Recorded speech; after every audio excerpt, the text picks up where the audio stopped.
قرآن کا آغاز کیسے ہوا؟ پہلی وحی کا وہ تاریخی واقعہ۔ الحمدللہ رب العالمین والصلاة والسلام علی سیدنا محمد خاتم النبیین وعلی آلہ واصحابہ اجمعین، اما بعد، اعوذ باللہ من الشیطان الرجیم، بسم اللہ الرحمن الرحیم۔ میرے محترم بھائیوں، بہنوں اور محترم بزرگوں، السلام علیکم ورحمۃ اللہ۔ قرآن سے ہمارا تعلق صرف ایک کتاب سے تعلق نہیں، بلکہ ایک ایسے پیغام سے تعلق ہے جس نے انسان کی تاریخ کا رخ بدل دیا۔ لیکن آج ہم ذرا پیچھے چلتے ہیں۔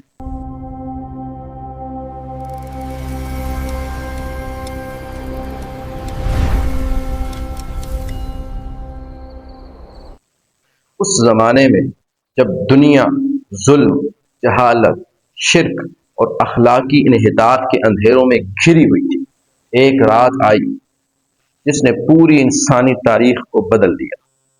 یہ آغاز کہاں سے ہوا؟ غار حرا سے۔ رسول اللہ صلی اللہ علیہ وسلم مکہ مکرمہ میں غار حرا میں عبادت اور غور و فکر کے لیے تشریف لے جایا کرتے تھے۔ پھر وہ تاریخی لمحہ آیا جب اللہ تعالیٰ نے اپنے آخری نبی صلی اللہ علیہ وسلم پر اپنی آخری کتاب کے نزول کا آغاز فرمایا۔ سیدہ عائشہ رضی اللہ عنہا بیان کرتی ہیں کہ رسول اللہ صلی اللہ علیہ وسلم پر وحی کی ابتدا سچے خوابوں سے ہوئی۔ پھر آپ صلی اللہ علیہ وسلم کو تنہائی محبوب ہو گئی، اکیلے رہنے لگ گئے، اور آپ غار حرا میں جا کر عبادت فرماتے تھے، یہاں تک کہ ایک دن ایک فرشتہ آپ صلی اللہ علیہ وسلم کے پاس آیا اور اس نے کہا، اقرأ، پڑھیے۔ رسول اللہ صلی اللہ علیہ وسلم نے فرمایا، ما انا بقاری، میں پڑھا ہوا نہیں۔ پھر فرشتے نے دوبارہ کہا، اقرأ، پڑھیے۔ روایت کے الفاظ مختلف ہیں، لیکن آگے پھر آتا ہے کہ پھر وہ آیات نازل ہوئیں جن سے قرآن کے نزول کا آغاز ہوا۔ اقرأ بسم ربک الذی خلق، خلق الانسان من علق، اقرأ وربک الاکرم الذی علم بالقلم، علم الانسان ما لم يعلم۔ پڑھیے اپنے اس رب کے نام سے جس نے پیدا کیا، اس نے انسان کو جمے ہوئے خون کے لوتھڑے سے پیدا کیا۔ پڑھیے، اور آپ کا رب سب سے زیادہ کرم والا ہے، جس نے قلم کے ذریعے علم سکھایا، انسان کو وہ کچھ سکھایا جو وہ نہیں جانتا تھا۔ میرے عزیزوں، ذرا غور کیجئے، قرآن کے نزول کا آغاز کس لفظ سے ہوا؟ اقرأ، پڑھو۔ یہ معمولی بات نہیں۔ ایک ایسی قوم میں جس میں جہالت عام تھی، اللہ تعالی نے اپنے آخری نبی پر جو پہلا پیغام نازل کیا، اس میں علم، پڑھنے اور جاننے کی طرف توجہ دلائی گئی۔ اور اس سے بھی زیادہ خوبصورت بات یہ ہے کہ فرمایا، اقرأ بسم ربک، کہ اپنے رب کے نام کے ساتھ پڑھو۔ یعنی اسلام کا علم ایسا علم نہیں جو انسان کو اپنے رب سے دور کر، ایسا علم نہیں جو انسان کو تکبر سکھائے، ایسا علم نہیں جو انسان کو صرف دنیا کا کامیاب انسان بنائے، بلکہ وہ علم مطلوب ہے جو انسان کو اس کے رب سے جوڑ دے، اس سے حقیقت زندگی سمجھائے۔ آج ہمارے پاس علم کے ذرائع پہلے سے کہیں زیادہ ہیں۔ موبائل میں پوری دنیا کی معلومات موجود ہے، انٹرنیٹ پر چند سیکنڈ میں ہزاروں کتابیں سامنے آ جاتی ہیں۔ لیکن سوال یہ ہے، کیا معلومات بڑھنے کے ساتھ ہماری ہدایت بھی بڑھی ہے؟ یہاں قرآن ہمیں ایک بنیادی فرق سکھاتا ہے۔ معلومات اور ہدایت ایک چیز نہیں ہے۔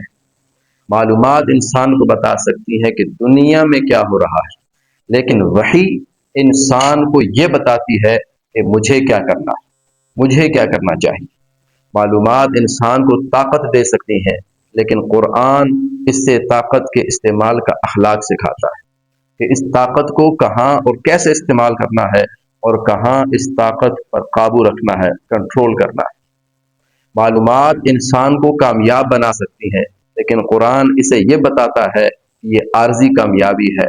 وہ حقیقی کامیابی جہاں ہزاروں لاکھوں کروڑوں برس رہنا ہے، جہاں موت بھی ختم ہو جائے گی، نہ کوئی کمزوری لاحق ہوگی، نہ کوئی شخص وہاں بوڑھا ہوگا۔ اصل کامیاب ہونا اس زندگی میں کامیاب ہونا ہے۔ اور اسی لیے پہلی وحی کا پہلا لفظ صرف اقرا نہیں تھا، بلکہ اقرا بسم ربک تھا، یعنی علم حاصل کرو مگر اپنے رب کو بھول کر نہیں۔ آج کے نوجوان کے لیے اس میں ایک بہت بڑا پیغام ہے۔ تعلیم حاصل کرو، دنیا کا علم حاصل کرو، سائنس پڑھو، ٹیکنالوجی سیکھو، اپنے شعبے میں مہارت حاصل کرو، علم کے ساتھ اپنے رب سے تعلق نہ توڑو، کیونکہ اگر علم ہاتھ میں ہو اور ہدایت دل میں نہ ہو تو انسان بہت کچھ بنا سکتا ہے، لیکن یہ ضروری نہیں کہ وہ اچھا انسان بھی بن جائے۔ میرے بھائیوں، قرآن کا آغاز ہمیں یہ بھی بتاتا ہے کہ اسلام جہالت سے علم کی طرف، اندھیرے سے روشنی کی طرف اور بے مقصد زندگی سے مقصد والی زندگی کی طرف بلانے آیا ہے، اور آج ہماری ضرورت بھی یہی ہے۔ ہمیں صرف زیادہ پڑھنے والے لوگ نہیں چاہیے، ہمیں صحیح پڑھنے، صحیح سمجھنے اور صحیح زندگی گزارنے والے انسان چاہیے۔ قرآن کا پہلا پیغام پڑھو تھا، مگر اس سے پہلے فرمایا اپنے رب کے نام سے، کیونکہ اسلام علم چاہتا ہے، مگر ایسا علم جو انسان کو اپنے رب سے جوڑے۔ آج اپنے موبائل سے چند منٹ نکال کر قرآن کی پہلی نازل ہونے والی 5 آیات کا ترجمہ پڑھیں، بار بار پڑھیں، پھر اپنے آپ سے صرف ایک سوال کریں: میں جو علم حاصل کر رہا ہوں، کیا وہ مجھے اپنے رب کے قریب بھی کر رہا ہے؟ اگر جواب ہاں ہے تو اللہ کا شکر ادا کیجیے، اگر جواب نہیں ہے تو اپنے علم کے ساتھ قرآن کو بھی اپنی زندگی کا ساتھی بنائیں۔ اللہ تعالی ہمیں علم نافع عطا فرمائے، قرآن کو سمجھنے کی توفیق دے، اور ایسا علم عطا فرمائے جو ہمارے دل، کردار اور زندگی کو سنوار دے۔ آمین یا رب العالمین۔